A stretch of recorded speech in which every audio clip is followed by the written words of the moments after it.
Like yielding clay in the hands of the master potter, a man ordained for true greatness makes himself a willing tool for God. No matter how far he has to walk, his life's journey, however tasking, a righteous man never strays from making himself an instrument of lasting blessings to the people of his generation and beyond.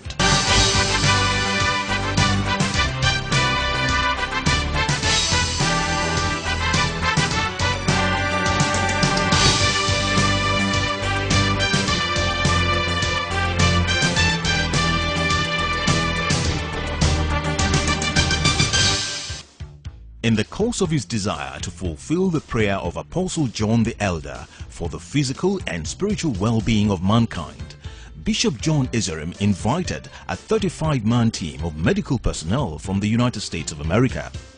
This team came from a group called Christian Medical Fellowship to offer free medical treatment to the public, irrespective of denomination.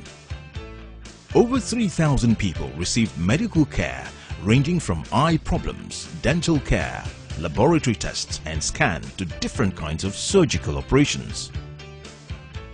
Throughout his adult life, Bishop John Ezirim remained steadfast in his resolve to win more souls for Christ and worked assiduously to effect the growth of the church. Perhaps it was the spiritual grooming he got from the Anglican Church or his association with the spiritual union early in his adult life that helped nurture his future spiritual maturity. But it is noteworthy that rather than see his Western education as a means of accumulating secular wealth and fame, the late Bishop John Ezirim chose to put his influence, knowledge and resources at the disposal of the church in an unwavering manner, touching lives and writing his name in the heart of millions whose lives he changed. In his presidential charge in his last synod before he passed on to eternal glory in the year 2008, the late Bishop John Ezirim concluded his glorious evangelical odyssey thus: "Today's church must rediscover from God's word her chief purpose on earth."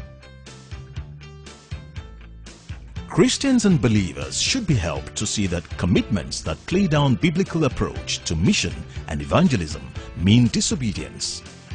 This is a dangerous thing to do.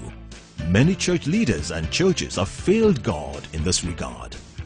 May the Lord kindle in our hearts fire for mission and evangelism.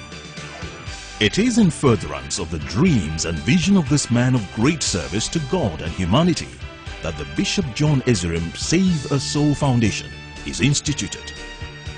Amongst others, part of the objectives for setting up the foundation are to embark on evangelism to rural and urban dwellers, to minister salvation, deliverance and healing to the poor, especially widows, orphans and the handicapped or the physically challenged, to render help and assistance in the training of orphans, the fatherless and widows in skill acquisition and empowerment, to render free medical treatment to rural dwellers and others that may be in need.